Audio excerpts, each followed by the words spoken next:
You are now listening to the Friends of Rugby podcast. Relax your anus. Balls. Thick thighs. Camille Shat. Where's his neck? Eddie Jones. You're fucked, mate. We're nice now. All right, we're recording. Nice. How you doing? Good. Nice Hello. sunny weather, eh? Sorry. Oh yeah, we got some sun. Yeah. Hello, friends. You're listening to the Friends of Rugby. Start again. Oh, shit. What? Start again. No, we're gonna keep going. No, I interrupted you. That's okay. We like to keep our weird People shit. like the rawness. Fuck. I'm gonna keep it going. All right. Never mind. Please like and share our podcast. Please. You're listening to the Friends of Rugby podcast, brought to you by Mug Root Beer. Now we've got to cut it. You can't have People are gonna think we're high. can't have random product placement. Can you? I think so. Maybe they'll like reach out and be like, we really liked your...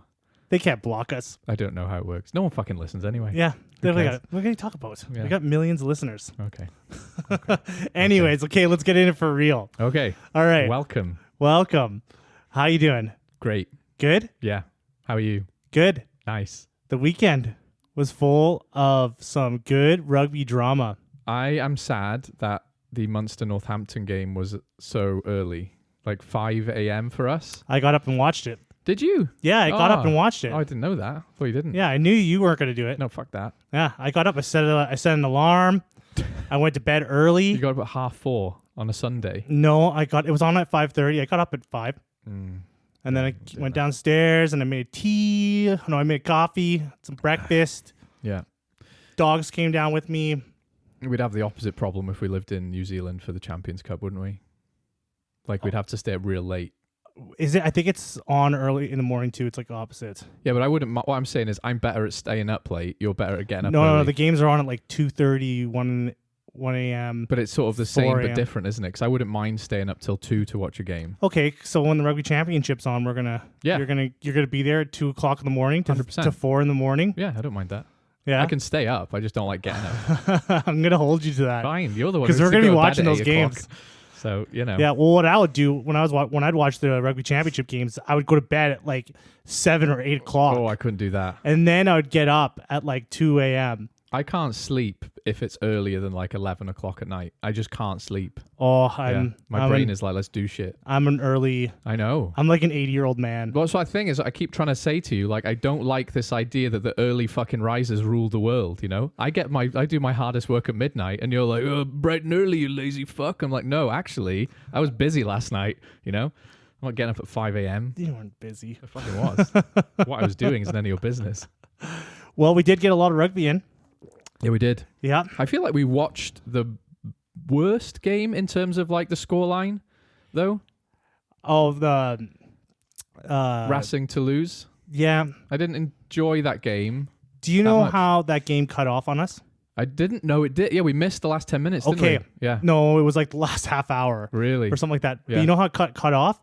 That happened in a lot of other places. Oh, Yeah. okay. So that wasn't just like us. Right. So a lot of other networks like cut the game. Because I went on Reddit and I could still see people talking about the scoreline, so I assumed it was just our shitty connection. Yeah. So I guess some people in the UK where they were watching it got cut off. Yeah, because it just went green screen, didn't it? Yeah. It wasn't even blue. It was Just green. went. Just It was just gone. Yeah. And then it cut to a rugby league game between Wales and the Cook Islands from... I was like, what the fuck is this? They always show that on that fucking do. shitty service that I use. Yeah, which will remain nameless for a little while. I don't want to give them any credit. But we're not doing anything illegally, are we? No. No, we are not. And genuinely, we're not. Well, I'm not allowed to have it in my country. That's why we're sponsored today by VPN. So, yeah. So I'm not technically. Yeah. Okay. But Should we start at the start then with the Champions Cup matches? As in chronologically. yeah. Let's start with them. Glasgow Harlequins, I think, was the first game. I thought I was gonna be right on this call. I think I was right on that. You called Harlequins. I did, didn't I? Yeah, thank But God. I Called them called. right. I thought you were recording them all. In my head, Oh my god! which isn't a reliable place to record No, it's that the most- spreadsheet. It's the least was reliable. abandoned after week 2. That's the least reliable spot to have this fucking. I just was so shit at predicting things, I just stopped. Because the game started, Harlequins kind of like hit it out at the gate, Yeah, and I was like, fuck. I Yeah. was like, come on, Glasgow. yeah, And then Glasgow just made like a super comeback. they did. And I was like, yes, Yeah, I'm a god. I know what I'm doing. And then that's fucking, yeah. because it was like, I think at like halftime, I didn't watch the game, but I think at halftime it was like 21-7, 21 something. Yeah, And then like Glasgow crawled back yeah. into the lead. And then and then Harlequins took a yellow card, fucking Marler. Yeah, I don't know what for. They were probably I building think up. it was just several infringements. Yeah, that's what I'm assuming. Yeah. And then Harlequins just did some magic. Harlequins did Harlequins things. Yeah. Coming back from behind, leaving it to the last minute. So, man, Glasgow fans gotta be sad. I feel for them. I was excited for this game because they're like both really similar styles of play, you know? And I think the scoreline kind of shows that, and I'm a bit sad. I think Harlequins are my favorite English team to watch because of their sort of attacking style. And I think Glasgow and maybe not Ulster, but previously Ulster were two of my favorite URC teams to watch. So I'm glad they kind of, lived up to the bill, but I am a bit sad for Glasgow. I would have liked to have seen them go through. Yeah, I honestly thought they were gonna win this game. Yeah. I was convinced that they were coming in and win this game. Harlequins are good, but they're like a hot and cold team. Sometimes they crush teams, and then other times they don't. Like they get crushed. Like I think the Saracens crushed them like not too long ago. They did, yeah, they did. And so I was like really hoping. And Glasgow have been like consistently good. Yeah, I think what I wanted to say though with both teams, I don't think they've got the power and the physicality to have won it. So I don't think Harlequins will win their next game. You think they've gotten as far as they can get? I think so. Yeah, I think the same would have been true of Glasgow if they'd have got through as well. I agree with you. But it's sad in a way because you see the Champions Cup in the last few years has been about who's got the biggest boys, right? That's kind of been rugby in general. It has. There've been years where Like who's won the last 2 World Cups? yeah, The big boys. yeah. I mean, there are New Zealand are a good example of that not always being the case. I remember when the Pro 12/14 had a few years where it was like Connacht, Scarlets, then Glasgow won it with some pretty exciting rugby. But yeah, recently, we were talking about athletes being pretty big then. Now they're kind of the France national team. They're fucking monsters, aren't they? So that's the way it's going to be now. Whoever has the biggest boys. Speaking of monsters, But look at if when you think about that, what team breaks that mold? that's what I'm saying. New Zealand historically, Yeah, or at club level. at club level, historically, it would have been like Glasgow Scarlets when they won the Pro 12 or 14. Or what about right now? There aren't any. Not that win it. Leinster? No, because they've got big boys. Their power game is good. They've got an all-court game, but they definitely are physical. Because I don't think they have the biggest guys, and they front up. That's what they can match teams physically, though. Yeah. I don't think Glasgow Harlequins can do that in the same way. That's what I'm saying. No, I agree with you. Should we talk about the most controversial game of the weekend, Bulls and Leon? Yeah, this Tell me about the this game controversy. this game pisses me off. It pissed a lot of people off. Like if you look at this score, Yeah, 59-19 to the Bulls. yeah, and you're like, what the fuck's going on here? And Yeah, so I guess the story is Leon just left everyone back at home. that's what people are angry about. Yeah, and they just they're like, fuck it, we don't care. Yeah, feels Like, that way. Man, you should get punished for that. There should be some sort of punishment. Like, I feel bad for the people that spent their money to go to that game, to watch like a knockout stage game, and then you just bring your B team. Yeah. You just bring the guys from the parking lot. Hey, do you guys want to play in fucking South Africa on the weekend? Sure. Like, it's so insulting. Insulting to the tournament. It's insulting to the fans. Yeah. It's just insulting to the spirit of the game. Like, why? Why would you? Because it's not even like. Because I know people will bring up Leinster. Yeah. How they did it the other year, but Yeah. Leinster legit thought they had a shot at winning both. They did. Right, and and their squad, like they got 2 A teams almost. So I don't think that, like you can compare those two are comparable, but like Leon was just fuck it. Like that's what the mentality was. I know they're like third from the bottom. Yeah. And the top 14 still has the regulation. So they're kind of like they're trying to picking their battles. Yeah. It's just I don't know, it's just insulting all around. I think that I agree with you mostly. You think that you were going to bring up Leinster, and I kind of... No, you already did. Yeah, I know. Yeah, and you're right as well. I'm not going to disagree with that. I think probably I'd talk about like resources. You know, it shows you that this isn't an equitable tournament, right? Like some teams just have a lot more money and resources, right? Yeah, so Leon... Yeah.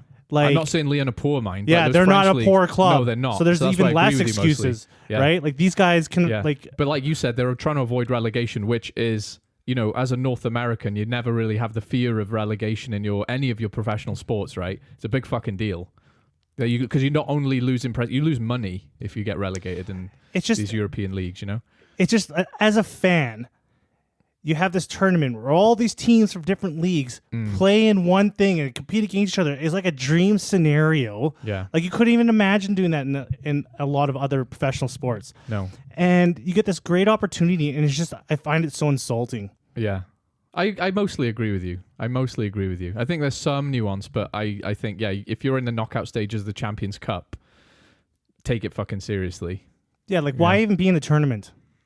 Yeah, well, they won't be next year, like, will they? No, like drop out of the tournament. Like it just, it's just, yeah. I don't know. Maybe they need to, like when they choose the teams to go into the Champions Cup, like maybe change that so you have the current best teams.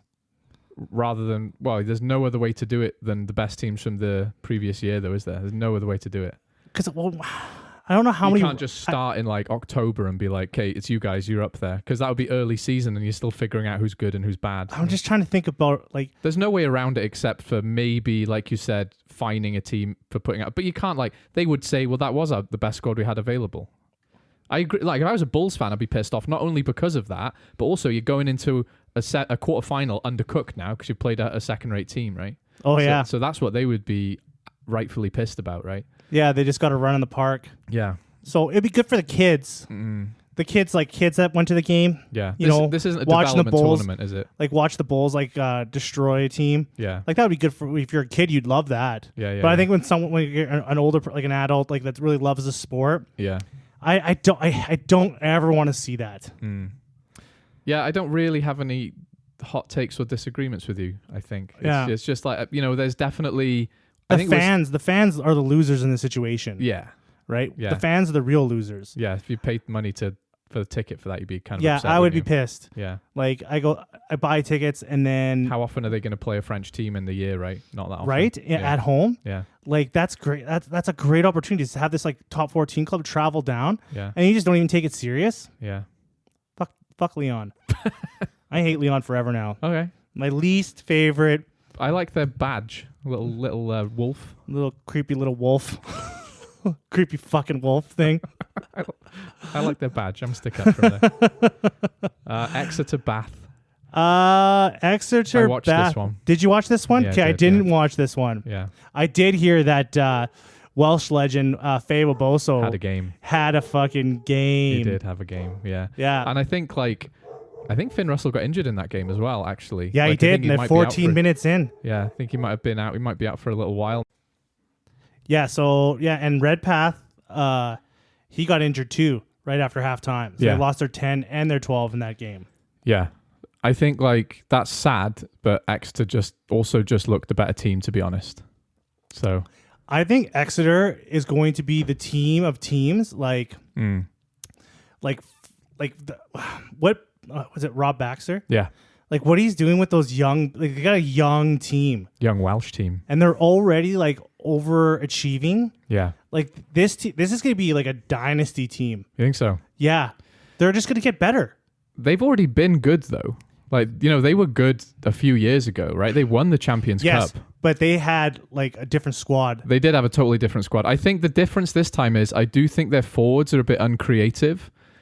As much as I love Dav Jenkins. That's harsh. It is harsh. But what I mean is they're big, hard-working guys, but they're not someone like Ben Earl or who's like running, or Zach Mercer, who's like, creative with the ball. I think they're just young and inexperienced, and I think they're playing by the rule book, that like they're playing by the system really well. Yeah. And as they get older, as they get more experience, they're going to like experiment more with their play style in the game. You're going to grow into it. Yeah, and they're going to get you know how you like start a job and you're not really comfortable in the job? Yeah. And then as you get more and more into it, you get a bit more relaxed. You get more start relaxed. Playing with the rules a bit. Yeah, you start fucking around a little bit, and then you just can like, you find out how to do things faster and better and stuff, and because you're just more confident. Yeah. Like that's what I think Exeter is going to turn into. Exeter's going to turn into a team, like a dominant team. But, I mean, I would put money on it. Fair enough. I think the take home is that Rob Baxter is a really good coach as well. He's a really good coach, class, and I think they got some really good players. Yeah. And like I think you see it. I think you see it. I'm calling it here. All right. I don't think they're going to be bad. I think you're right, but I can't see someone like. I know the Welsh players better, obviously. Yeah. Guys like Christ Chunza, Dav Jenkins. They are not. They're hard workers. They're physical, but their footwork isn't impressive. They get through their tackles and they carry well. I don't see them doing a lot else yet. Hopefully that's just a yet. Yeah, because they're still kids. They are kids. They're totally kids. So they're still, and I think they're... But you look at someone like Tommy Reffel, like he's an amazing turnover specialist. Yeah. But he's not a ball carrier, is he? He's not like... No. He's not like a fast 7, like Justin Tipperick or someone, like... So that's what I'm saying. That's what the mold I see. I'm happy to be proved wrong, but I don't disagree. I think they'd be a good team in the future. Yeah, I think what your worries are things that are going to like get unfolded over time. And Baxter's good at developing people, isn't he? Yeah. So, yeah. Well, totally. evidently. Yeah.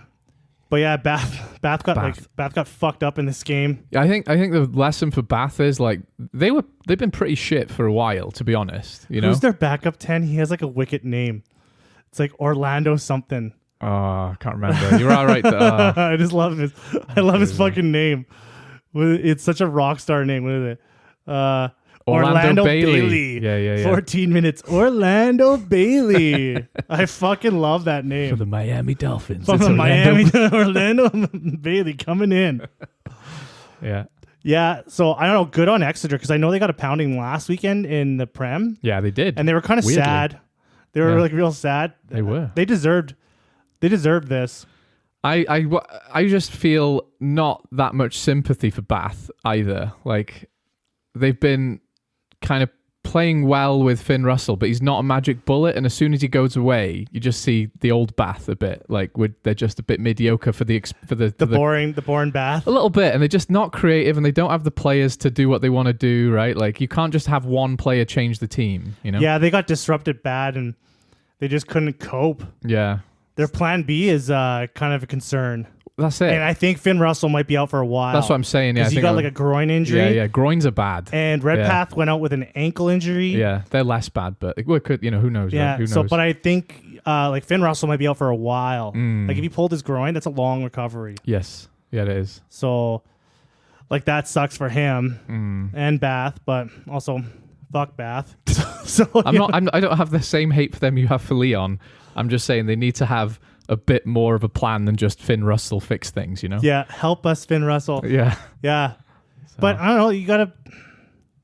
That's rugby. Rugby's a contact sport. Yeah. Yeah, and shit like this happens. It's not like they're not physical though. Whatever. I don't care about that. I'm excited for Exeter next week, but we'll talk about that. Oh, we will. Yeah. Oh, we will. Yeah. My personal game of the weekend though was Stormers versus La Rochelle. Because of the drama, the last minute kick. Oh my God, I watched this game too. Yeah, I watched this one. Both these teams, like at different points in the game, were like basically trying to lose the game. Yeah, it was a bit of a shit show, wasn't it? Like it was kind of a shit show. Like yeah. And it started off with like the Stormers just like coming hot out of the gates. Yeah. And you're like, holy fuck, they're just gonna like roll over La Rochelle. Yeah. And then La Rochelle's like power game, and they got some quality operators coming was off. pretty impressive as well, isn't it? And they came back into the game, and then it was just like because it was all Stormers, and then all of a sudden it's all La Rochelle. Yeah. Right. And then fucking Will Skelton takes like the dumbest yellow card. That could have been easily a red card for me. We were talking about it on the weekend, weren't we? We were saying it was reminiscent of that Darcy Swain incident where he really kind of maliciously mangled someone's leg in a ruck. Yeah. I don't think it was deliberate from Skelton, but it was so stupid. Yeah, because he completely fucking free willies over the ruck. Yeah. And then trying to grab the ball, and then just takes out this guy's leg. Yeah. And I saw that, and I was like, oh man, like you could have argued a red there. He's lucky. He's one of the largest humans I've ever seen play rugby as well. If he falls on your leg at the wrong way, like you may have to get it amputated. It was just so dumb. Yeah. Yeah. So watching that game, it was like at both points, it was also super windy. Yeah, every game this weekend was windy, wasn't every it? game windy. Wind was a thing. Because I was telling you there was some kind of storm in Europe, but you told me rightly this was played in South Africa. That entire longitude had some fucking wind this weekend, didn't it? Yeah, you could see the wind on the camera. Yeah. And then where did the Stormers play? Cape Town? I'm pretty sure they play in Cape Town. I'm just going to say that. I feel bad for South African people who may or may not live. I had no idea. Yeah. Pretoria is where the Bulls play. You're at the bottom of the earth. Lions play in Johannesburg. Red and blue make purple. And also that LeBach and Damian Williams. Man, that's a spicy pair. Those guys are they're good. They're really good players if they've got the ball in their hand. Neither of them are kicky boys, though, are they? Oh man, no. LeBach had some like sick like crossfield kicks. No, yeah, I mean that like kicking out a hand is great, but I don't want them to be remembered for their place kicking because they're both class players. You know? Oh yeah, LeBach's place kicking has always been a question. But to be fair, like it was windy. It was windy as fuck. Yeah. Right, so you couldn't rely on. But that's what I'm saying. I'm upset by that because a casual fan would remember them both in a Springbok jersey as being guys who aren't good at place kicking. But they're fucking incredible if you give them the ball to run around with, right? Oh, they're great. Yeah. So both of them were just creating stuff all over the park. They were. Yeah. But Aldrit had a game. Gregory Aldrit had a hell of a game. Man, he's one of my favorite players. Me too. I like him. Do you know his dad is Scottish? Oh, really? I heard that, yeah. Like he's a hard man. He is a hard bastard. He doesn't look that big either. I mean, sure he's massive, but like he looks pretty lean for a an 8. You know, he gives me he's a lot like Tyke Byrne. He is a lot like Tyke Byrne. You're totally right. Yeah, shows up at the right place at the right time. Yeah, he's always in the right place at the right time. He's got his hands everywhere. He does. He's in the mix all over the place. He's turning over balls. He is. He's changing games. Proper grafter, eh? Yeah, he is. He's a total game changer. Yeah. I don't even know who was better, but I'd say Tyke Byrne is a better player overall, but yeah, Aldrit is. Oh man, Aldrit! I've seen Aldrit like win games. Yeah, like take games into his own hands. He took this game. He did into his own hands. He did. Yeah, he really did. Yeah. Like because man, they got like some. You know what was also surprising too, like how the scrum too was I thought. La Rochelle was going to have an advantage there. I know they're going to South Africa and the South African scrums though, but like that pack. But I thought the scrum was pretty even. They're both a little bit all over the place. I didn't like the reffing, to be honest, around the scrum. To be honest, like I don't know, I won't get into that. Oh, that's the worst when you get like the bad ref day for the scrum. Yeah, you can't like really handle the scrum, and you look like you're winning the scrums, but the ref's like, no, I don't think so. Someone's playing checkers in there or something like. That's the worst part about rugby. The reffing of the scrum is probably the worst part because it's like you're watching a game and then he just calls a penalty, and a lot of times you don't even know. And he can't see 50% of it. They don't even like you could see a violation on your camera side and the ref won't see it. Like, why don't you just have a ref either side and they're doing little hand signals to each other? You know. They also don't like ever let the audience know. Like, why aren't the commentators like saying something? I think even the refs are fucked off with it. You know, they're just like, fucking do it again, and they're like, why? Just fucking do it again. This was the game where I think the last 10 minutes was all scrums too. It was horrible. Yeah. What are you talking about? Horrible. I could watch. 10 minutes I of pure love scrums. scrumming. I do. I meant the reffing of it. I didn't agree with some of it. You know, but you know, like one thing I will say though is I am happy a French team won in South Africa. I don't like this idea that it's impossible to win in South Africa. You know. Yeah. So. I do too. I thought, it was. You couldn't have asked for anything better. Because I can't remember how I called this game. I predicted it. I wish I had a spreadsheet that told us our predictions. I'm pretty sure. Yeah, if we had a spreadsheet. Yeah, that would be great, wouldn't it? Yeah, remember when you had that thing? I think I called it. I can't remember. Yeah. No. Do you know what? Whatever. I can't remember. Whatever. Because I probably would have called the Stormers. I think I usually give if they're sort of bit similar on paper, I usually give it to the team with home advantage. And the Stormers almost won this game anyways. They just lost at the end by a kick. Yeah, it didn't feel like a crushing loss, right? Like, well, it was crushing if you're a Stormers fan, but it was a fucking close game, yeah. And that kick wasn't in the most difficult kick I've ever seen. Like you said, it was the wind that had the bigger say, you know? So, I don't know. And ass pounding of the weekend game. What, not? We're going back to the Bulls and Leon, are we? No, we're going to the Bordeaux Saracens. The Bordeaux Beagles and Saracens, yeah. Holy shit. First of all, Bordeaux are class. I only watched the highlights for this game, by the way. I didn't watch the full game. But Saracens, they look a bit like a shell recently of a team. They're just... Well, Owen Farrell didn't play, which is a big deal. They got players that are aging. And I think they have the new guys that are coming through are not ready to take the helm yet. Right? So, but are they good enough to be the Saracens team of 5 years ago where they were winning Champions Cups and things? You know? I think you're gonna see kind of an Exeter kind of situation. Like next year they're gonna be better than they were this year, but not... I think this is the start of the end for Saracens, to be honest. I really do. Like, you know, losing Farrell. Tojay's going as well, isn't he?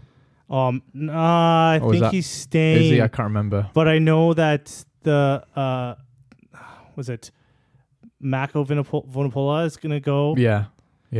There's a bunch of players that are on that. Like, who's their starting... who's their starting fullback? Alex Good?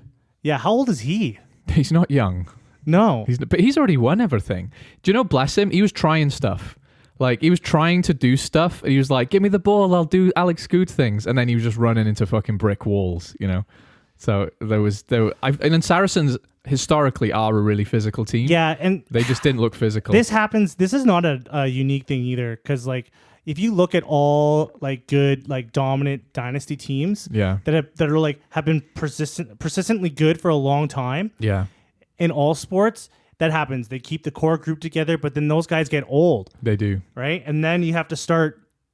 And every single team does this too that has a situation. They always wait too long. They do. They wait too long, and then they have to, like, do basically a rebuild, and they go through a couple of, like, rough years. Yeah, the best teams are the ones who recognize the writing on the wall before those guys leave, right? The problem in Wales was everyone left at once, you know? But the writing was on the wall as well. Like, we should have done a lot more. I think with Saracens, they have had a bit more of a staggered leaving party. But they've got one or two, like someone like Owen Farrell is world class. He's a huge loss. Yeah. You know, like he is a huge loss. He's also getting older. He is getting older. Yeah. Yeah, because like the Saracens were the spine of England. They were. For a long time. Yeah, totally. Right? Yeah. So you're not going to give up these players. No. These players have been proven. They're proven warriors. Yeah. Right? So it was kind of hard. They're probably fan favorites. Yeah. Like Saracens have fans, right? I don't think so, but if they did, they would be fan favorites, yeah. It's like everyone at the stadium is a Saracens fan, and then after that, that's it. I think they're just guys who work in London finance who've been given a ticket and they go and get pissed up with their mates, you know? That's who goes to watch Saracens games. Saracens is also one of those teams, like if you don't know anything about rugby or anything, and then you become a rugby fan, you become a Saracens fan. But here's the thing, though. I think that's changing. I think you're going to see less people who know nothing about rugby wearing Saracens jerseys around the streets. You know? Isn't that what I just said? You said they are a team that everyone cheers for if they don't. I think that's going to change now. I think they're losing that international appeal, you know? Oh, you think so? I think so. They kind of got that, like, what's that team, that soccer team? Arsenal? Yeah. You know, like every other guy here is an Arsenal fan because they've heard of Arsenal. Yeah. Yeah. Saracens kind of have that appeal. They do. What I'm saying is they used to. I think they're losing that now. You think they're losing that? Yeah, I think so. I haven't seen that yet. Yeah, we'll see. But like, yeah, because like if you see someone who or like especially here, like in North America, it's a North American thing. Yeah. Like North American fans, like they'll be like, oh yeah, Saracens. Yeah, they're a great team. Yeah, and then Arsenal. Yeah, and then the New England Patriots. Yeah, that's how it goes. Then, but we should say Bordeaux are very fucking good at rugby, though. Yeah, but their branding isn't very good. I don't like their badge. Their name sounds like a dog from Bordeaux. I'm not going to buy a Bordeaux Beagles jersey. They got some operators, though. They're class. They're amazing. They just need to work on the branding. Yeah. Maybe they could be the Bordeaux Wolves. The Bordeaux Steal Wolves. Leon's little picture. I'm taking the piss out of a club which probably has hundreds of thousands of years of history, you know? Like, even like, yeah, because they got like Pinot there. Like, who's that other winger that was playing for France that fucking rocked it out too? Their back three is fucking. Yeah, it's really good. Yeah. It's really good, yeah. There was some excellent French displays this weekend, actually. Like, France rugby is back. Yeah. Have they ever gone away? No, that's true. They have never gone away. Top 14 teams. No, you're right. I think it's changed a bit, though. Like, some of the teams who... Racing aren't what they used to be. Yeah, that's true. Racing isn't. La Rochelle. Yeah, they definitely dipped, haven't they? But La Rochelle kind of had like a 2 years or 2 or 3 years where they're kind of like really good. They're still really good though. They are. They were like Exeter. They kind of came up from nowhere. You know, That's true. They climbed the ranks. Yeah, that is true. They bucked the trend. You know. I think when O'Gara showed up on site there. Yeah, he kind of whipped that team. He around. did. Yeah, fair play to him. I never know how do Irish people feel about O'Gara. Because I always sometimes feel like some people hate him and some people love him. I think they love him. Yeah. I think the thing is he's not fucking with Ireland. Yeah. You know, he's fucking with Leinster, right? Which the rest of Ireland Dubliners don't like him. Yeah. Because him and Sexton had beef, didn't they? Yeah. For a long time. So like Cork fans would fucking love him. Oh, I bet they. Oh yeah, of course they do. Yeah. I love him. I think he's a bit of a bellend sometimes, but I like bellends in rugby. We need a bit of personality, you know. I like how he talks too. Like when he talks about the coaching and running the team and stuff, I love his like philosophy. He's very honest as well. Yeah. He doesn't fuck around. Yeah, he's straight to the point, Yeah. and he he puts a lot of thought into what goes on in that club. Yeah. Yeah, I like him all around. Me too. He's got really good French as well. I don't speak French, but Does he? he sounds very good when he speaks French. Yeah. Oh, Yeah. It's very sexy. all right. Yeah. Leicester. Fuck. I don't know how I'm gonna say these two teams over and over again without fucking it up. Why don't you call it Dublin versus Leicester? Oh, I can do that. I can say it, so it's not a problem for me. Leicester just didn't have the ammo. I thought this would happen. I think everyone thought this was going to happen. Yeah, I did predict it as well. But like Leinster, I think they're still kind of in the, we've got a point to prove. I think I saw James Lowe the other day before this game saying he's lost 3 Champions Cup finals, which is a pretty poor mark against his name. He's talking slightly sarcastically because being in 3 Champions Cup finals is a hell of an achievement. But they obviously have a point to prove from last season. They're not taking any prisoners. They're taking it very seriously. They've got a very well-oiled team there. Like Leicester had to really play a hell of a game to beat them, and they just didn't. Like they put up a fight for a first sort of 40 minutes, I think. But Leinster's a team that like a lot of people love to hate. Yeah, and because there's a lot of like animosity, like with them. Like, yes, you're right. Like they've been to the finals in the URC and in the Champions Cup year after year. Yeah, like for the last almost 10 years. They're always there or thereabouts. They're always there. Yeah, That's a really successful team. Now I think they've won the Champions Cup 4 times, is it? 4 times, but I think in the last but not 10 years, recently though. In the last 10 years, I think they won it in 2016. Yeah, I think so. I can't remember. I think that sounds right. Right, and they won the URC twice. Yeah.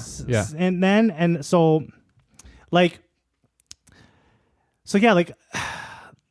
think they get a lot of warranted hate for how successful they are, right? Because they haven't won the championships, but they're always at the top of the table. They feel like a team like, would you call it a dynasty? They feel like a dynasty team who haven't won as much as they should have, right? Everyone thinks of them as like the most successful European club team or maybe the best club team in the world, but they have kind of choked that the last few years. That's the talk that goes against them because everyone calls them like the best team in Europe. Yeah, but they haven't. Right? What's the evidence recently, right? They haven't won any championships in a long time. And they could as well. Right? That's the thing. So I think people get really upset, like, oh, you're saying they're so good that where's their championships, right? Yeah. It's like, I mean, I don't care about that. Like, but the narrative should be like, they're a really good team. They are really one of the team. best teams definitely in Europe. Yeah. Right? That's what I'm saying. They've got a point to prove, right? It's like, we know we're good enough to win this. They're consistently like always good. Yeah. right? Being consistently always good makes you a good fucking team It and does. one of the best teams. They're very good at bringing and rotating players, bringing in new players, keeping that, everyone talks about their academy, right? They're really good at, bringing young players in and looking after them and giving them the right amount of game time and stuff, But yeah, I don't know what else to say about that, really. It was a little bit predictable. I'm glad it wasn't a hammering, but it always felt inevitable, that game. Yeah, they just started, like, it was like one of those games where Leinster, like, the game starts off and both teams are kind of in it, and then Leinster just slowly starts, like, dragging away. They start pulling away. They know how to pick you apart, don't they? Because they can do everything in every part of the field. So if you make a mistake in one area, they'll exploit it, and then the other side of the field, you make a mistake, they'll exploit it. Jameson Gibson Park as well. Hat trick. He's class, man. He's definitely. He looks about 40, and I don't think he is. It's his hair. It's definitely his hair. He needs to shave his head, and he needs to sort of wax the beard or something. It looks like he doesn't. His beard's too wild, and his hair is. He's got math teacher hair. And, like, he's got this math teacher haircut. Like he needs to do something with it. But he's man. I like right now. Like he's got to be the. He's the best 9. He's the best 9. Like he's just. It's the speed as well. It's not necessarily like the DuPont doing footsie around people. It's just. He wants to be at the next breakdown before it's happened. Yeah. He's imagining the next break. It's like a Formula 1 driver thinking about 2 turns ahead, Like he's not thinking about the turn he's on. He's like, I'm getting that ball out. That was like a call from Leinster to get that guy. They're really good at finding sort of diamonds in the rough in New Zealand, aren't they? It's like, he's a bit good. We can make him better in Northern Hemisphere rugby. Right? Like, they kind of see something that... someone else doesn't, eh? Also, there's such quality coming out of New Zealand. Yeah. Like there's so much quality. Like guys, there's guys that because like making the All Blacks like can be arguably like, are they the best players in New Zealand? Right? Because they have so many good players. They do. Right? It's really up to the coach's preference. That's what I was going to say. Everyone's so good. It's not a case of who's better than who. It's what style are you trying to play? Yeah. That is how dictates how you pick an All Black, right? So they have fucking just like loads. So for them to like nab him. Yeah. Because I don't even know, because I think he's a straight project player. I don't know if Gibson Park has any Irish heritage at all. I have no idea. Right? No. Like I don't know, like because I think him and James Lowe are like the two guys on the. Oh, I don't think James Lowe does he? Because he played for the Maori All Blacks, didn't he? No, he doesn't either. So I think those are the two like straight Bundyaki too. Right. Those are 3 project players. I'm not sure. Aki felt more like. He came to Connor to help out, and he just loves it there, and he's stayed because he loves living in Ireland. That's the vibe I got. Yeah, But these are guys like, because I know like when they look for. What do you mean by project player? Okay, so maybe I'm barking up the wrong tree. When those teams are like Scotland, Ireland, England, when they start looking at players, scouting players from like Super Rugby or anywhere else, they get them with the intention of them playing for the national squad. They look. That's part of the thing, right? So what they would do is there would be like, what's his name? Finlay Bealham. Not Calvin Nash. What's it called? Mac Hansen. Mac Hansen, right? These are people that are qualified already. Yeah. Right? So they already have qualification to play for Ireland. Yeah. So they'll specifically look for those players, right? Like, okay, you qualify for Ireland already. A project player is just a guy has no relation to the nation. Right. And they just pick him because he's good. Yeah. And then eventually they get him into the squad. Which I think I don't know if that's the exact project player. I just made that term up. Like I've heard it before. I've heard it before. I don't know if it's an actual, but I think a project player is a guy that you just pick from another nation and then just basically like get him into the system. Sounds like you're one of those girlfriends who wants to fix a man with no job and a weed addiction, which Jameson Gibson Park looks like. Yeah. Poor guy. He's class though. Anyway, stop body shaming his hair and say that he's a good rugby player, which he is. Really good. Best 9 in the world.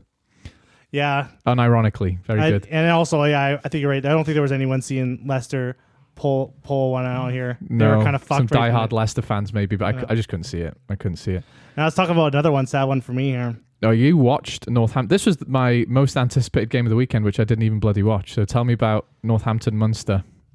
Northampton are fit as fuck. Fit in the UK means like sexy. Oh, well, okay, they are. They're sexy too. Yeah. Man, they're what's the word I'm looking for? Another word like fitness. They're conditioning is unreal. Really? Fuck, they were just all over the place. They just had so much energy, and like Munster looked fucking tired. I guess like there was some stuff too, like Munster. I guess like a flu went through Munster. Oh, okay. Team. Yeah. So like Craig Casey, he like threw up on the field. Oh, he did? Yeah. Yeah. So he was sick. Oh. Right? Poor little Craig. And man, Munster's missing so many fucking guys too. I don't know how to feel about Munster, because on one hand, I felt like they didn't really deserve to be in the knockout stages. No, like, okay. Yeah, that's true too. They should be happy to be there. Yeah. That's a good point. I didn't even think about that too. And it's all similarly in the URC, they have been very hot and cold. So I'm going to skin my dog a second. Sorry. Oh, you're recording again. Okay. Dog dramas now. He is. Oh, I love my dog, but I'm going to have to sell him for glue now. When your wife's not here for her to like keep him under control or so. When she leaves, he thinks he has to guard the house. So like even if like a seagull flies by, you think I'm going to fuck it. I'm going to kill that seagull. How dare you? Which is what all dogs do, to be fair. Okay, so back to Munster, Northampton. So there was like they were so fit. Yeah. Like there was a point where they scored off a scrum. Yeah. And when you're watching the play, like the scrum happens, the scrum ends, the whole pack is already, Northampton pack is already spread across the field. Dispersed. Right? And the Munster pack is just sitting there. Yeah. Like, oh, fuck, yeah, it's over with. Like, right? Like they were just, they were getting the ball out wide. They played really well. And I thought like Munster came out like, the first half, they were pretty competitive. But after that, they're missing Jean Klein, Edwin Adogbo, fucking RG Snyman again. Yeah. And Calvin Nash wasn't there. Yeah. Daly wasn't there. Like they're missing so many players. Yeah. Fuck. RJ Snyman has to be the worst signing. Big money signing as well. Ever. Yeah. Like for any club ever. I think I heard the statistic. It might be wrong, but I think I heard this. He's never started a game in Thomond Park. Do you know? Okay, get this. Do you know how many games in 4 seasons he's been with Munster? You know how many games he's played? I think you told me, but I forgot. 7. That's not true. He's played 7 games. Look it up. No, I believe you. But he's never played a home game. It's too. Yeah, sounds. Do you know how many games he's played for South Africa in that time? Quite a lot. 11. So he's played 11 games. Yeah. He's played more games. Like I read today that he was it averages out for his Munster contract like 300,000 euros a game.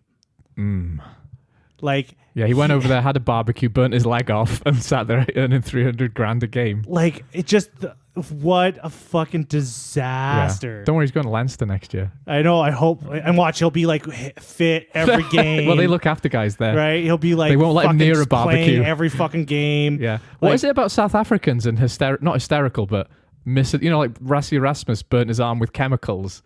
And Damien Delende and RG Snyman burned themselves on a barbecue. It's like, I'm not a normal injury. Like I think South Africans and barbecuing and shit go hand in hand, don't they? I think they use. I don't know what the fuck they do. That they just pouring fucking chemicals and running gasoline over the flames. They just grab a bunch of like cleaning product cans from the kitchen. We're gonna have a braai. Just start fucking throwing them in the fire. Why have you got a handful of fireworks? We're gonna have a braai. Don't worry about it. Yeah, like fucking the fuck. Yeah, there's something about burning themselves. Fucking love it, don't they? Yeah, fire and South Africans is a mix. Team of arsonists. Yeah. Also, like other like South Africans in the leagues too. Like Kitsoff has been kind of a blah. Yeah. For Ulster, he has. Khaleesi's been like he just got injured in the last game. He did. So these guys like they get paid big money, come over, and they just get fucking injured. That's kind of how you play the system, though. And then when the box come calling, they're like, I am healed. Like fucking Jesus is coming out like, oh. Just got stakes strapped to their knees. I'm ready. Like, I'm here. I'm ready for you, Springboks. Like, what the fuck? I don't hate that, bro. Perfect health. I don't hate that. Something about it which I like. I don't know. Something about it I kind of weirdly respect, just the skullduggery of it. It's like I'm going there for the paycheck, but when my homeland calls, fuck me, I'm playing. I don't give a shit. When I read those numbers with fucking RG Snyman today, because I read that today, I was like, fucking 7 games? That's mental. I was like, what the fuck? And 11 times for the Springboks? Yeah. 300,000 pounds? Yeah. Euros. Euros. Yeah. 300,000 euros per game. Almost, it was like 280 something. 1,000 euros. It's a lot of money. But fuck, what a fucking letdown. Yeah. But also Munster, like, fuck. Yeah. They've been hot and cold this season. I don't even know what to say. Like, they've just been a fucking injury riddled team. They've had bad luck all year. Yeah. Like, do you put any blame on what's his name, Roundtree? Graham Roundtree. Yeah. Do you put any blame on him? Like, does he really? I think to an extent, yes, because they're underperforming compared to. They had a really bad start to the season last year, but they climbed up that table. Yeah. This season, like, if they win the URC this season, it won't be on the back of consistent performances. It'll be like a couple of good wins and the knockouts, and that feels. Well, they win it, they deserve it, I guess, but it doesn't feel as deserved as last year, where they really kind of played well towards the end of the season, you know. But you made a good point that they should have been just happy to be there. Totally, like the fucking the group stages were a joke. Yeah, you know, that's a fucking joke. It's like the Canadian Football League. You can get into the playoffs and lose every game of the season. They won only one game. Yeah, tragic. If they would have beat Northampton, Northampton didn't lose a game in the pool stages. Yeah, and then they would have just came waltzing in all fucking like. Well, they played Northampton with in the pool stages with their charred up arms from being burnt up, and then just fucking win. Yeah, exactly. Yeah, but you know, on the other hand, though, like I really like Northampton at the minute. I love that Finn Smith, Alex Mitchell thing they got going on. They're developing this like really exciting game. So like I'm happy they're through. I think they'll struggle against Leinster, La Rochelle sort of teams, like big physical teams. But I think it'd be cool if they won it. I think they're when you watch them play, yeah, like when a hard hitting team comes to town, yeah, their style is like built for that kind of thing. I think they've worked around that. Like, yeah, they have. Okay, they know teams are bigger and more physical than them. Yeah, so they're matched. Like, because you see, they get that ball. Yeah, that ball's going back like from one side of the field to the other in seconds. Like they distribute like really quick. Yeah, and their guys are fit. Like I was really impressed with how fit Northampton were. Fair play. And how fast they were and how like they were really fitness wins rugby games. They were impressive to watch. It's an old school strategy, but it's always true. If you're fitter than the other team, you've got a much better chance of winning. And Finn Smith, like I think this was one of the first like Northampton games I like fully watched. And yeah, he's as good as they say. He's impressive, man. He's as good as and I think he outplayed Jack Crowley. Like I said, I didn't watch it. I watched the highlights and some of the things I heard, but like he outplayed Jack Crowley, you know? Yeah, like, well, Jack Crowley didn't really have much to work with in that game either. No, it didn't sound like it. But fuck, oh man, Finn Smith, I would say he's probably better than Jack Crowley. That's what I heard. He's good. Yeah, that's the word on the street. Really good. Yeah. He also turned down Scotland. So he did? Yeah, for England. Yeah. Last game of the weekend, Toulouse Racing 92. Yes, it is. Man, we got like three pumpins this weekend. Yeah. Toulouse is going to win this tournament. Northampton Munster wasn't a pumping. Munster were in it for most of that game. No, I'm talking about Toulouse Racing. Oh, Bulls-Lea. Oh, fair enough. And the Bordeaux, Saracens. the Beagles, the Bagels, and yeah. So Toulouse are fucking gonna win it, man. Yeah. Toulouse are gonna win this competition. Let's just be honest. Like, yeah, that's a team. Like, and then it's hard to tell if Racing were bad because Toulouse just made them look silly sometimes. You know, that team's just got money all over it. Oh, it's and Entermac and DuPont back together. Oh, it's like written in the stars, isn't it? Like the ultimate 9-10 combo. Like I can't wait for them to. And man, Entermac like just came back hard. Yeah, exactly. Yeah, he's been in a fucking cryo chamber, not fucking like that guy was Imagine ready. he was fit for the fucking World Cup, the Six Nations. Or the Six Nations or the World Cup. Because he was out for both. He was. Yeah, because it was a year ago. It was a long injury. Yeah, I think it was a year ago that he got... yeah. It's been a year. He's been out now. Yeah. Fuck, man. Like, such an impressive player. He breaks the line as well. Like, reminds me of Marcus Smith. I think he's better than Marcus Smith. This Jack Willis guy, too. Yeah. That's on the Toulouse. Yeah. Like, fuck, he's an operator, too. Yeah. Like, he's a fucking hard man. He is. And what a loss for England. Because, like, he is... Oh, I guess he doesn't get picked for England now, he can't. does he? Yeah. He's fucking awesome. He is class, isn't he? Yeah. Yeah, he looks like he's made of scaffolding. It's just, like, hard as nails kind of guy, isn't he? Man, you just look at this team. Like, I'm just looking at this fucking lineup here. Yeah. Like, Francois Crowe. Like... Yeah. He's fucking... Like, this is... These guys are the new Toulon. They're the new Toulon. Yeah. The big money, but actually really good as well. I don't think anyone's going to beat them in this tournament. I don't think Leinster, like, they're going to fucking... Yeah, they do a lot of the same things as Leinster, like really quick breakdown speed, really attractive. But they just like Toulouse just feel like magical. Like they've got a real X factor, don't they? Yeah, they could just tear you apart from wherever they want. But well, I'd say the same thing about Leinster, but that's another story. But they got like, oh man, yeah. But I didn't enjoy watching that game, which is the first thing I said when we started recording. Well, it did get cut off too. That's probably maybe I blanked that out of my memory. But like even when we were watching it, I was a bit disengaged because like either Racing weren't playing as well as I hoped they would, and Toulouse were just tearing them apart. It just felt one-sided, which is a bit disappointing. Yeah, I thought it was. I thought the game was going to be more competitive. Me too. But yeah. I thought Toulouse would win, but yeah. Watching that game, you're just like everyone's like, fuck, these guys are like so on the ball. Yes, definitely. Yeah. So a good weekend of rugby, I think. I love this stage of the Champions Cup as well. Like this is like the big boys are in town, and I almost have an argument that like the Champions Cup should just be a knockout stage. Just go straight to like no pool stages. This is too much rugby, right? Like why play all these games? Just put them in just put them like you have 24 teams and then they just do a knockout stages and then it gets smaller like a pyramid and just gets smaller and smaller and smaller every I don't hate that. Right? Yeah. I don't hate it. I think it's great. Yeah. There is a lot of rugby going on. Yeah, there's calendar. A lot of rugby. You can cut out a bunch of games and then like, every game counts. Yeah. Right? So every game. There were some duds in the pool stages as well, weren't there? There were some real duds. Right? So every game you could possibly, like, because if you're in the knockout stages and the team wins that they didn't think they were going to win, they're going to probably take it even more serious because they see how far they can go. The pool stages are ridiculous. Just make the competition smaller. Just slightly, like 6 teams is fine from the league, Yeah, well, but like, I don't know. Then you don't have to have this last, what do they call it now? The one before the quarterfinals, like the last round of 16 or something. It's even a mouthful. They call it that, and then it's the quarterfinal, even though it's part of the knockout stages. Yeah, right? Like, it's kind of shitty, but yeah. I don't know. I wouldn't be sad if they just went to a knockout. 24 teams knockout. I don't have to think about that.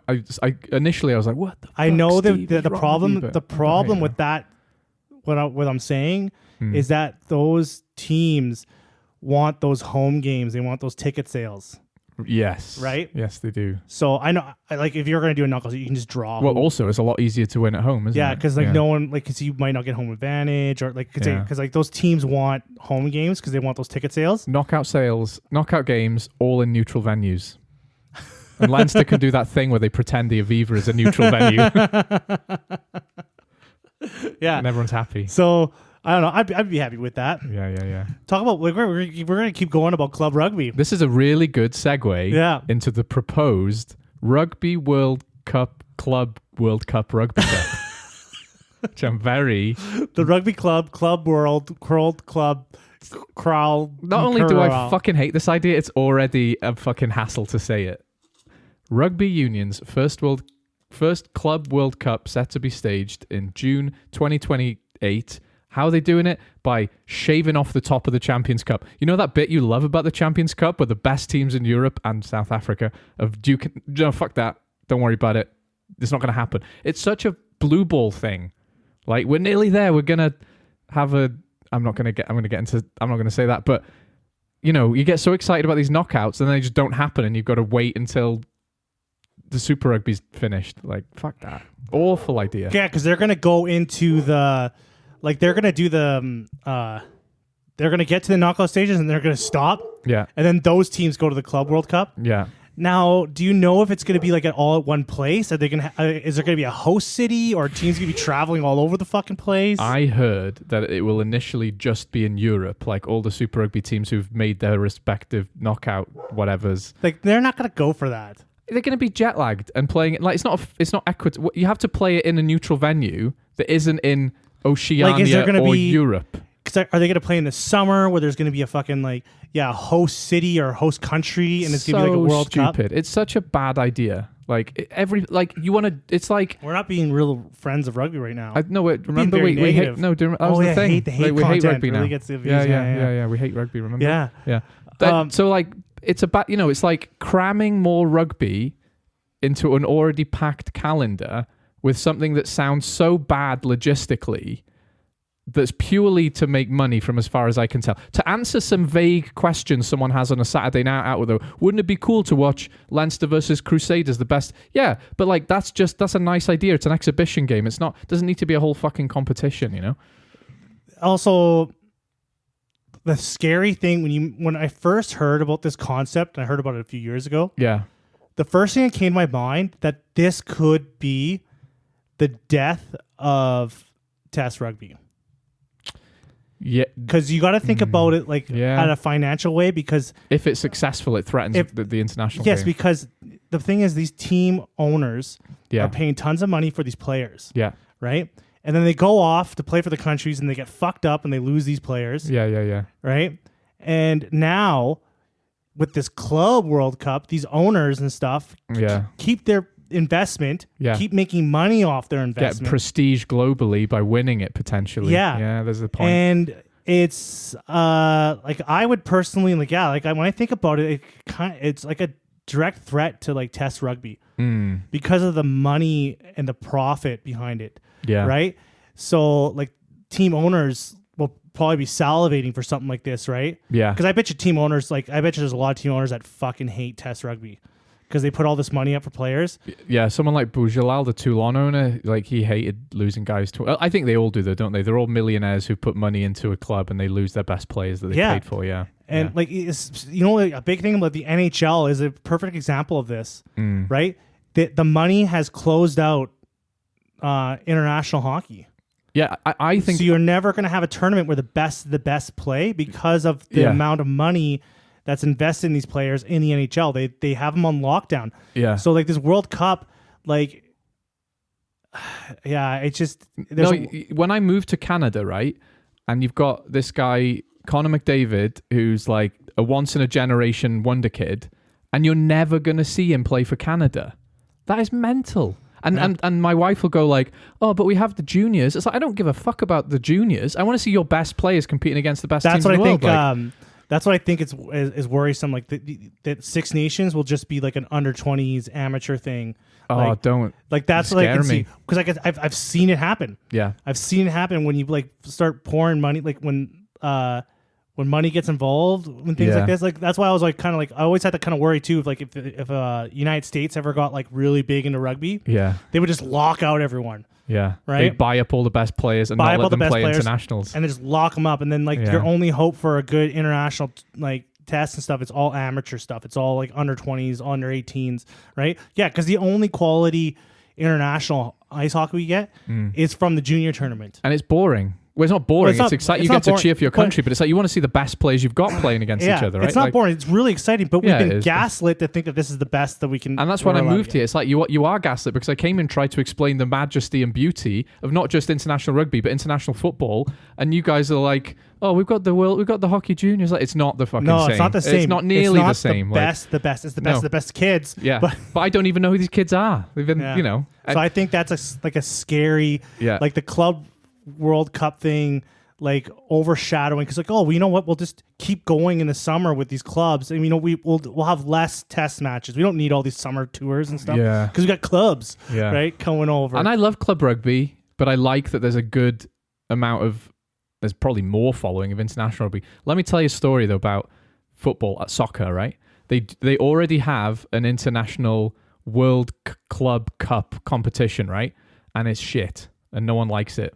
So at least I think hopefully that follows the same trajectory. Like if you get the Crusaders to play Leinster, like historically two of the best clubs in the world that never play each other, and they play each other in this kind of competition format, and it's not like this titanic battle. It's really one-sided because one of them's jet lagged or one of them is saving their players for winning the domestic league.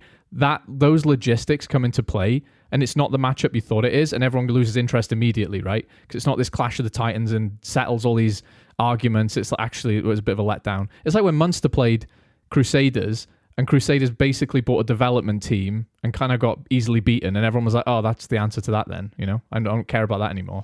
I don't mind a situation where, okay, let's say the winner of the Champions Cup does a one-off with the winner of Super Rugby. That's a good idea, but you'd have to match them almost immediately when they're both at the end of their season so that they're both on form, playing their best rugby. You can't, because the season's at different times, you can't have one who's mid-season and one who's at the top of the season. They're playing a different type of rugby, right? The intensity, the emotional intensity is totally different. They both have to meet each other at the right time for it to be answering that question of who's better. And that logistically is a nightmare. Never mind all the rest of it, right? And also, why are we trying to cram more rugby in? I'm happy with what we got. There's rugby every fucking weekend, and it's great. You know? We don't need any more. The Club World Cup. Yeah. The Club World Cup Club World Club. You know what I would like to see, though? Southern Hemisphere Lions. That's the thing I've got time for. Let's do that instead. I've got time for that. That's a way better idea. I know it is. I'm a genius. Southern Hemisphere Lions. Yeah. Yeah. And then they can do it. Yeah, they can... Oh, fuck. That'd be sick. That'd be amazing. And they'd win all the time. And then we'd have arguments about it. Like, who's going to beat them? I'd love that. I would hate to be the coach of the Southern Hemisphere Lions. That would suck, yeah. Oh, my God. Like, who would you pick? We did that, though. Do you remember we did it about 10 episodes ago? We did our, like, Southern Hemisphere Lions team. Did we? Yeah, we did. And it was, like, basically, it's South African pack and Kiwi backs. Yeah, so I think you'd probably, that's like most likely what you would end up with. Yeah. Right? Although, having said that, like, there was some... You know, like someone like Brody Retallick in his prime would. Yeah. Kieran Reid is definitely in that fucking squad as well. Artie Savea. Yeah, and I think we put him in there. So, you know, anyway, point is like, that's what, if you're gonna do something new and teamy in rugby, that's what I've got time for.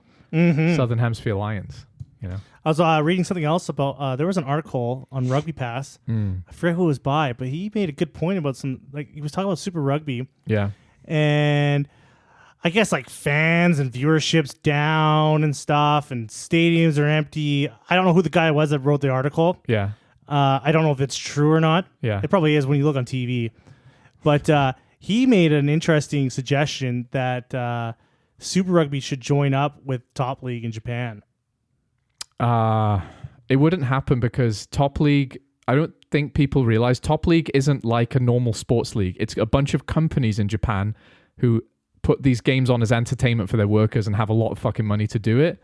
So it's really not an easy fit. But I think that appeal...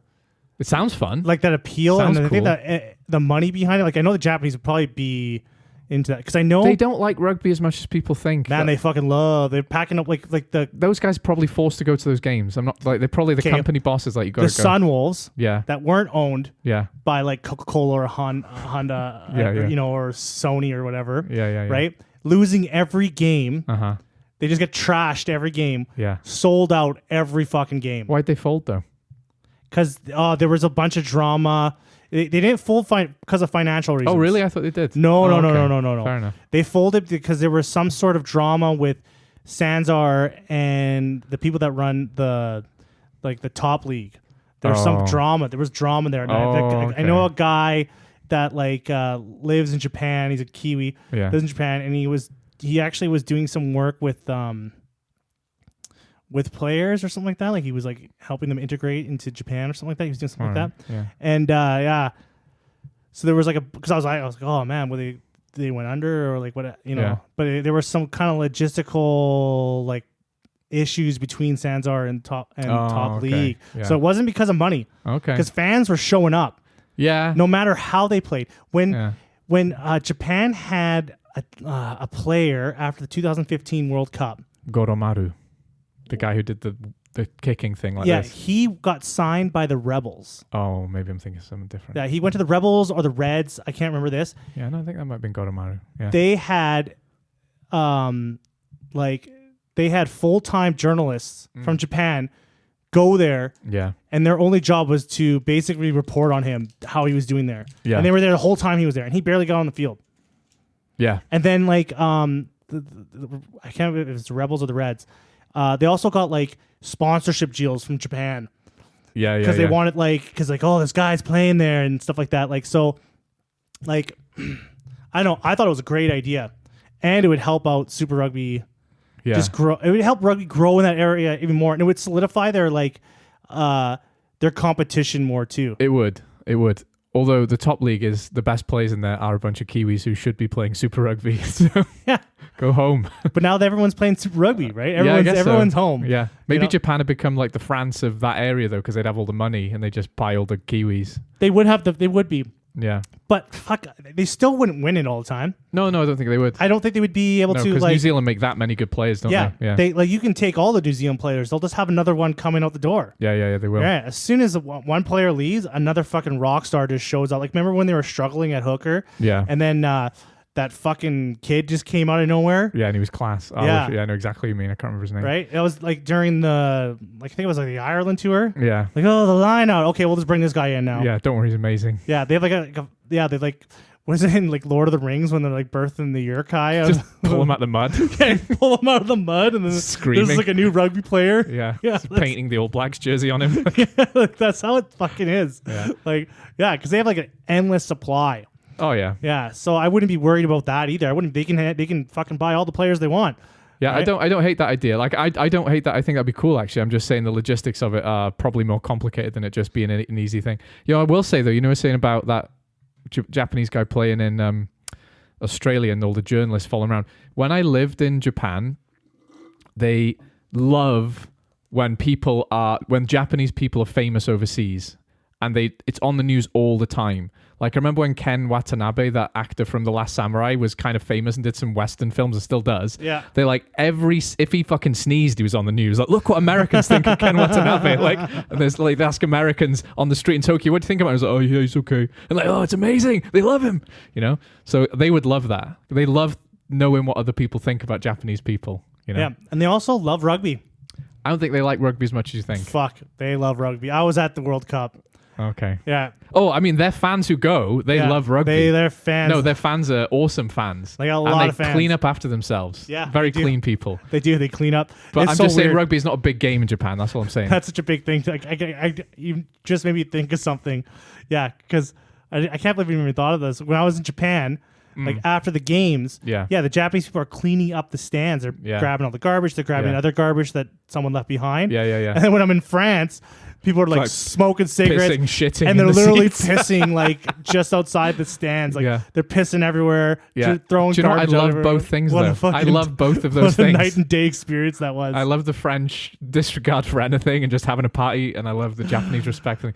Because in Japan, I'll stop whittering about this in a hot minute, but when I worked in the school there's no janitors. The kids clean up the classroom every day, and it's not like a quick wipe of like they fucking clean. Yeah, I've seen that. They fucking clean the school every fucking day for like an hour. Yeah. And there's no sometimes they'll be like sweep the floor, and it's like it's clean. It was swept every day. We can do a podcast on Japan, like random stuff Japan does. Yeah. It was cool though. Free labor as well. All right, let's make some predictions. All right. Okay, so I'll just go off the list here, okay? Mm-hmm. Okay, so first game of the weekend for the Champions Cup, Bordeaux Harlequins. Harlequins are going to Bordeaux. Those tenacious old beagles, I think. I like Harlequins, but they're not going to win that game. Absolutely 100% they're not going to win this. Bordeaux, they're fucked. Yeah. they are actually fucked. Yeah. Like Bordeaux's like fucking yeah. We're going to like idiots, but I'm pretty confident about that prediction. I'm not even call it. I don't even think it's going to be like that competitive. Really? No, I'm going to call it. I'm going to be hardcore on this. Okay. Yeah. I like it. Yeah. Okay, here we go. Leinster, La Rochelle. Ooh. Man, they can't escape each other. The game of the century. They're these long, like, star-crossed lovers. Have to... Yeah, but do you know what? La Rochelle have had Leinster's number. Leinster will rock up, like, fucking big dick swinging, and La Rochelle will do something cheeky last minute to win the game, So it is in Dublin, though. Yeah, it is. It's in Dublin. They're playing at home at the Aviva Stadium. Ooh. That is a hard game to call. Oh, that's a hard game to call. I really don't know. You know what? I'm going Leinster because I don't think they've lost a game in a long fucking time. Whereas La Rochelle's league record is not great right now. Haven't, but fuck, La Rochelle is a hard team. They're not the best team right now, but they're fucking they've been getting better. Oh man. No, I'm going Leinster. I think for two reasons: home advantage and because Leinster just are on a bit of a streak. And they're class. Both teams are class. But Okay, I'm going to go Leinster too. Yeah. You convinced me. You sold me. was easy. Sold me. That was easy. Oh, this is the game I have to watch. Northampton Bulls. Northampton Bulls. I have to watch this game. In sunny old Northampton, eh? Yeah. Oh, it's on at 1 p.m. It says 3 p.m. on my thing. Oh, does it? Well, you got computer's fucked. Yeah. But yeah. Oh man, this is going to be a good game. Yeah, I'm excited for that. Yeah. Because Bulls are big. Bulls are physical. big. They're also fast. They got speed. They got a lot of shit. They got a lot of weapons. This will be a great game because, like you were saying, Northampton counter teams' physicality by being fit and speedy and going around them. This will be the test. Now there's some drama too going on with the Bulls traveling. Oh yeah. So their travel is all fucked up. The team is traveling on Tuesday. Okay. On like 9 or 10 different flights. Why? And there's economy. Like some of the I saw their flight schedule and their economy seats. Why? Because they didn't like pre-book anything. So they're scrambling to like... That sounds like a Bulls problem, to be honest. So that is going up against... They're going to be like... I think they might be a little bit haggard. You know what? Like, and this is where I lose sympathy because I never wanted the South African teams in the Champions Cup. And I know that makes me sound like a petulant dickhead. It does. But... That's because you are. And yes, but like this is the time where it's like, you wanted to be here, you figure out your own fucking flights. Yeah. You know, we had to wait to find out who won this game on the weekend to figure out who's playing next weekend. This is the consequence of being thousands of miles away. I'm going to go... Oh, man. I'm going Northampton. Man, I don't know. Bulls are... Ooh. That is hard, though. It's not an easy call. No, it's But not. I'm going Northampton. I'm going to go Northampton too. Based on the things you just said. Northampton, and they're going to send them back on economy. They're going to send them back on a fucking bus, mate. Yeah, they're taking the fucking bus and a boat and another bus right through Africa. Yeah. Yeah, I think Northampton might slip this one. It'd be close. It'd be close. We could easily be wrong about this one. I'm erect thinking about this game. Yeah, this is good. This is the game of the weekend for me. Yeah. Like when I'm looking at these games, like these are the games that I. This is what we all wanted. Yeah. This is not what we want when we get the World Rugby Club World Cup rugby coming in. Club rub. The club rub. When the club rub comes in, this will ruin this fucking part of the year.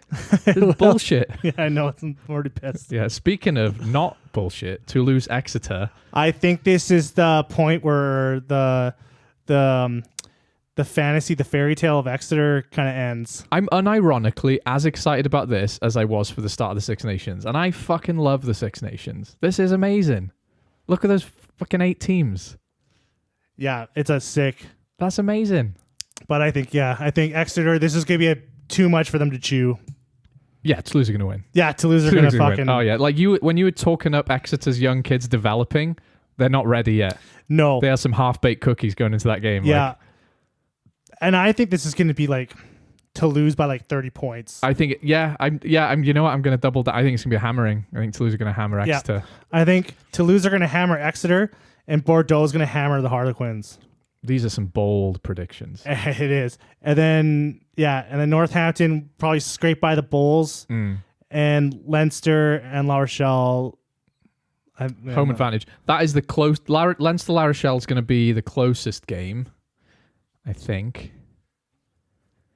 Oh, this is amazing. This is pretty sick. Yes. I am pretty excited for these. Yeah, me too. Oh man. I feel like I've slagged off Exeter there. I like Exeter, good team. I do too. But like it's because Toulouse is so fucking good. Yeah, this is a step up. Yeah. Right.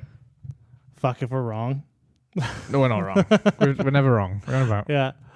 Well, what a fucking what is me now? 8 a.m. They start. All right. Breakfast. See you there, mate. Breakfast and rugby. Fuck yeah.